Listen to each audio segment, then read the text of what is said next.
Hello and welcome. I'm Scott Dennis. Thanks so much for joining us. Topping our news today at noon, more development on the horizon. Yet another report released this month reveals growth on the Suncoast shows no signs of stopping.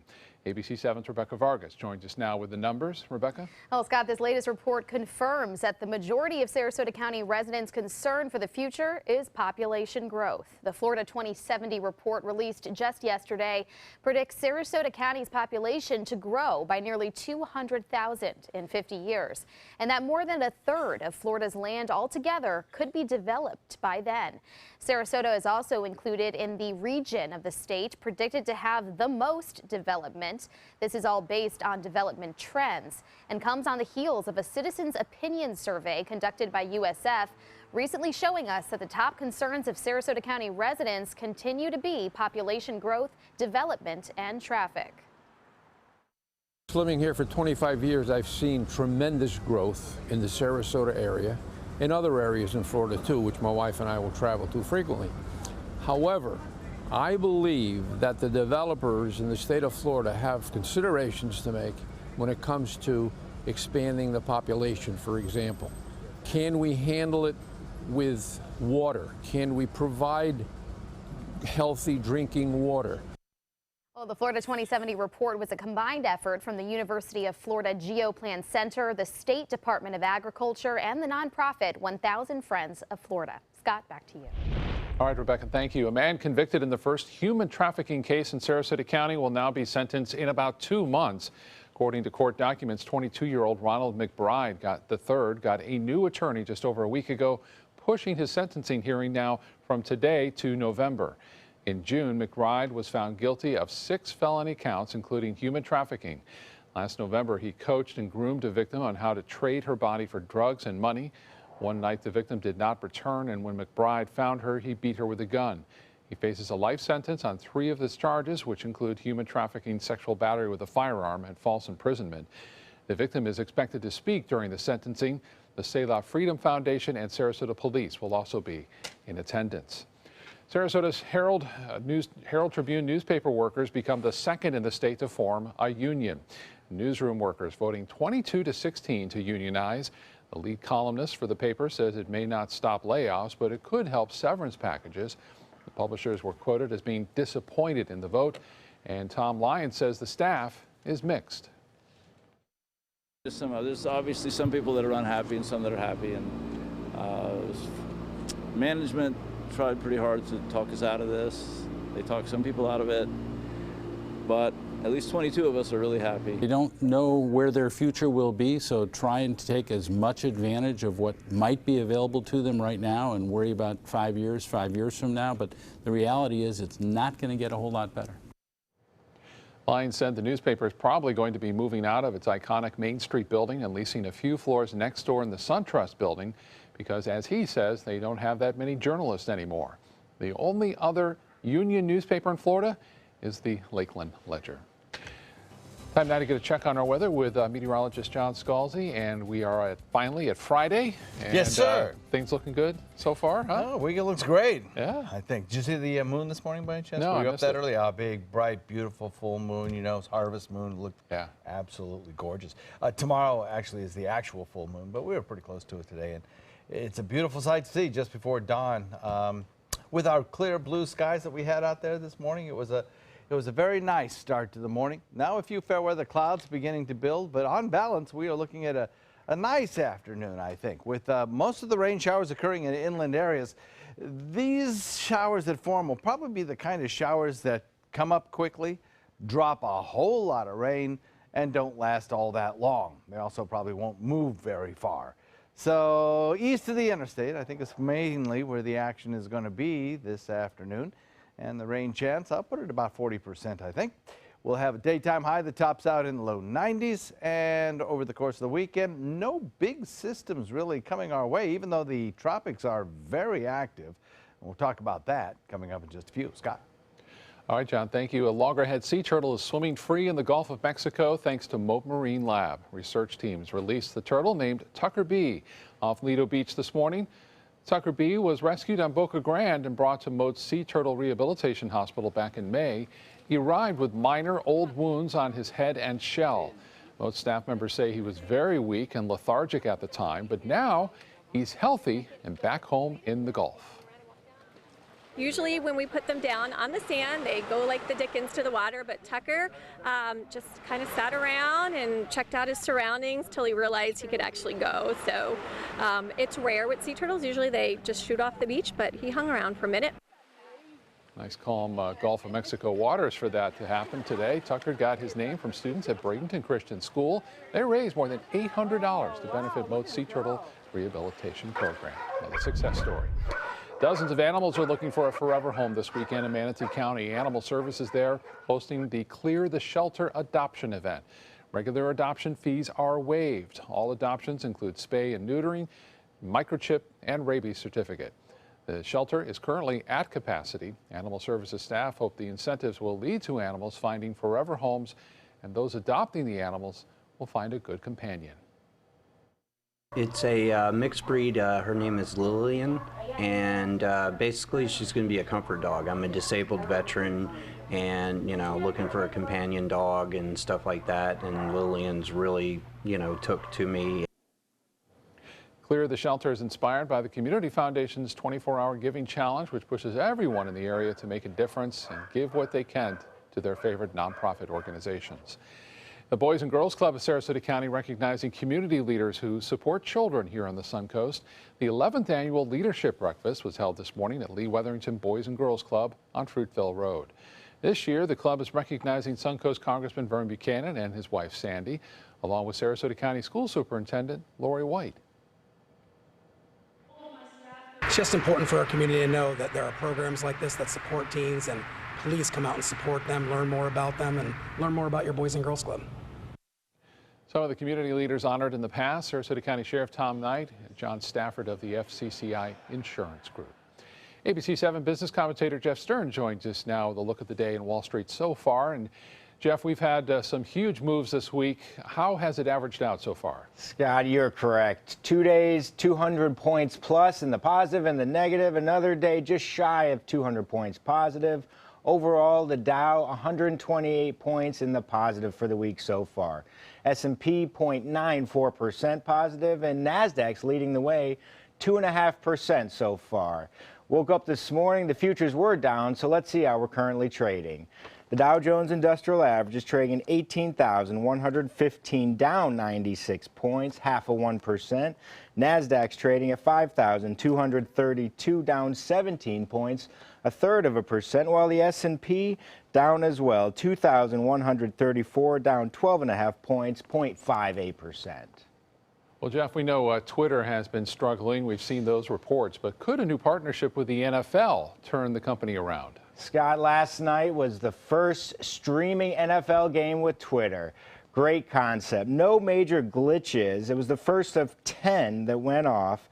Top quality, a lot of the tweets were saying. The first 5 games are actually through CBS, while the next are through NBC. They each pay $45 million a game. Not quite sure how much Twitter's playing, though. This opens up the door to many live streaming events with the big streaming companies, Netflix and Amazon Prime, have been struggling with because they haven't been able to do live events. Twitter's way off its high, trading around $19 a share. It's down 20% for the year. Right now, it's up about 4%. So, Scott, it looks like it's coming together for Twitter. All right. Jeff, thank you so much for the update. Have a great weekend, Scott. You too, sir. Time now to check in with our good friend Judy Gallagher. She joins us today live from the Gold Rush Barbecue in Venice, a popular place there in Venice. Judy? I love coming here. First of all, the owners are just delightful, and it's that friendship and family that brings it together that makes it feel like your great local place. They consistently win Best Barbecue in Venice, and there's a reason why, and you're going to get to see it today. They also have an abundance of specials every day, which are really fun. Being Friday, it's all you can eat catfish, and I like that it's bone-in.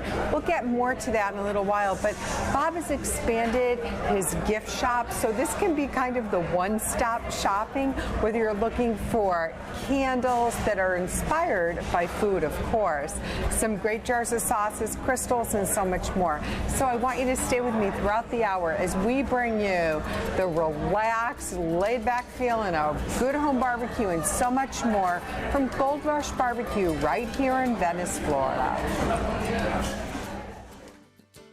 My dad is my hero, and I wanted to give him a chance to live life and be happy. Granny Nanny's has been a huge help. It has contributed to the health and happiness of my dad, for sure. A helping hand and a gentle heart. ABC7 is proud to present Line Dance Central. Now you can learn popular country and not-so-country line dances from the comfort of your own home. Just visit mysuncoast.com, click on Entertainment, and you'll be kicking up your boots or flip-flops in no time. Brought to you by the White Buffalo Saloon and Sunset Dodge Chrysler Jeep Ram. People ask me all the time, George, what do I do with my idea for a new product?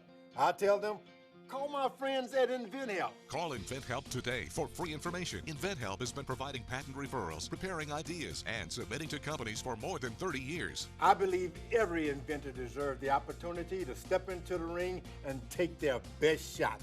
Put InventHelp in your corner. For your free inventor's information, call 1-800-881-6805.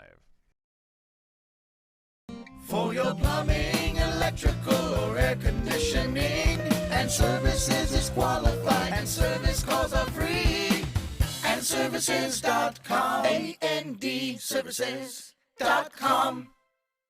They care. They take the time to understand you, take the time to understand your case. There's no better satisfaction to me than to see a client who is happy because of the job we've done for them.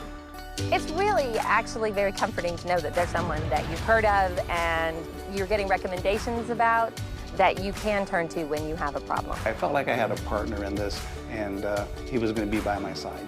They're coming from Tampa, Fort Myers, even Orlando. They're coming from everywhere for the Sarasota Ford Promise. Our promise means a new car you'll love. If not, return it for one you do. At Sarasota Ford, we promise live market pricing. We monitor national pricing on our entire inventory, so you get the best deal. In fact, we guarantee it. Bring us any competitor's ad, and we'll beat it by at least $1,000. That's why they're coming from everywhere to Sarasota Ford, where 41 meets 301. SarasotaFord.com.